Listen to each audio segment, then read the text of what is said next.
Alright, today we are going to review talking about unit rates. So we have actually talked about unit rates before when we've done proportion tables and set them up that way. But really and truly, when you're finding the unit rate of something, that's per one of something else. So we can think about y depends on x. So in case you guys forgot that, that's your dependent variable, depending on your independent variable. And really and truly, it's y over x, okay? When we're finding the unit rate, we are going to divide because your fraction bar actually just is a symbol for division. So when you see the keywords each, every, per, a, or an, that's for one something, one of something. So think about that to go right here, okay? So we're figuring out per one of something else. And I'll show you how to review that with the proportion table as well as with just simple division. So when you see those keywords each, every, per, a, and, we're going to separate it like this. So let me show you how we're going to look at that. So it says Maya baked 48 apple tarts in 3 hours. At this rate, because a rate is a comparison between two unlike things, so we're comparing apple tarts and hours. So those are totally different things. How many apple tarts did she bake per hour? So here's a key way for you guys to think about it. Apple tarts per hour. So I always circle my unit rate word, and I'm going to write it next to that fraction bar. So whatever I say first, those are my apple tarts. Then that each, every, per, a, and is going to be my division bar. So apple tarts per hour. So these boxes are where I'm going to put the numbers. Okay? So I have 48 apple tarts in 3 hours. And I'm going to use a different color just to kind of help us out. We'll do the hours in green. Okay? So when we look at that, remember when we've talked about dividing before, there's 3 different ways to write division. If I have a fraction, numerator over denominator, numerator divided by denominator, or numerator on the inside divided by the denominator on the outside. So this is something that we've talked about in 6th grade, so we can actually write division 3 different ways. So 48 apple tarts in 3 hours, and if what you're really thinking about, if it's the unit rate for one, we want for 1 hour, okay? Well, we could think about this as a factor of change. 3 divided by 3 is 1, and we want to do that up here as well, divide by 3, and that actually helps you to say 48 divided by 3. Or you can just think about the numerator on the inside as the dividend, the divisor is the denominator, that number goes on the outside, that's what divisor means, and then we just do our long division.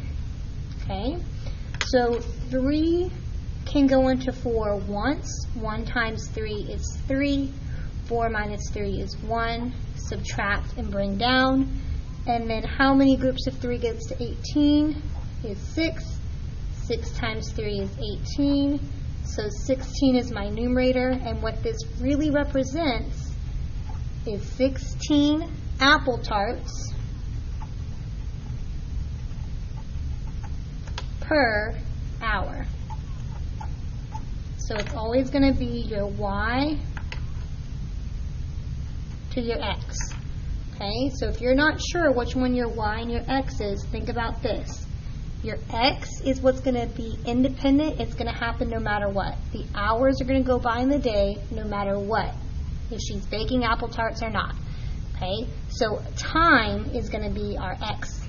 Okay, that's one trick to think about it. So let's do a couple more. So it says Steve drives 78 miles on 3 gallons of gas. Well, that's how many miles he's going for 3 gallons of gas, but we want to find the unit rate, the miles per gallon. So again, look for those key phrases. Each, every, per, a, and, miles per gallon. So if we look at our sentence stem, do the gallons depend on the miles, or do the miles depend on the gallons? In this situation, our miles, how many miles you can go, depend on how many gallons of gas you put in your tank. Okay, so once you run out of gas in your car, you got to go fill that up. So we're going to say, again, that separates it, miles per gallon. They have the key unit rate word. So I'm going to write that here, kind of helps me out. And that's going to say the miles per gallon. I'm going to start with my original ratio. If you think about this, this is our one table that we've been practicing, so I'll even do that if it helps you to see it. Words, original ratio, new ratio. Kind of what we've been practicing already. So originally, there's 78 miles for every 3 gallons. So numerator of 78 on the inside, divided by the denominator, which is our divisor. And then we're going to do some long division. So 3 goes into 7 2 times. 2 times 3 is 6. Subtract and bring down. And 3 goes into 18 2 times. 2 times 3, 6 times 3 is 18. So we get 26. But that's 26 miles per 1 gallon. Again, if you think about it like this, that's exactly what we did. We're trying to get to where it's 1 gallon. Okay? Now the other thing I want to say is once you have it labeled, you have your number goes first, 26 miles per gallon. Sometimes if these were multiple choice, they might have trick answers. The number would be right, but these labels are backwards. So you have to read very carefully before you choose your final answer. Okay? So it's not 26 gallons per mile, it's 26 miles per gallon. Again, your Y, your miles you can drive, depend on how many gallons of gas that you put in your tank. This is why it's very important to review that sentence stem that we've already talked about previously. Okay, let's look at one more before you do some practice on your own. And again, you can rewind this video if you need to hear it again, see it again, just to really make sure you understand what's happening. So it says Iftikhar read 126 books in 12 months. So those are my two things being compared.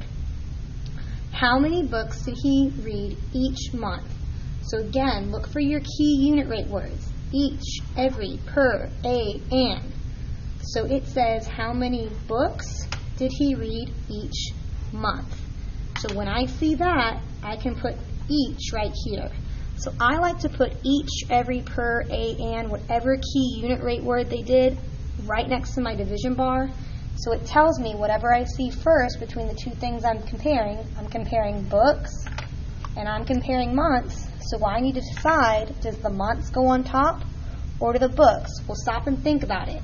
If he's reading the books and there's months, X is your independent variable. Are your books always going to be there or are the months always going to be there? Hopefully you said the months. The months and time are always going to go by whether Iftikhar is reading or not.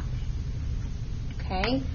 Just all these little strategies to help you. But here again, it even says books each month.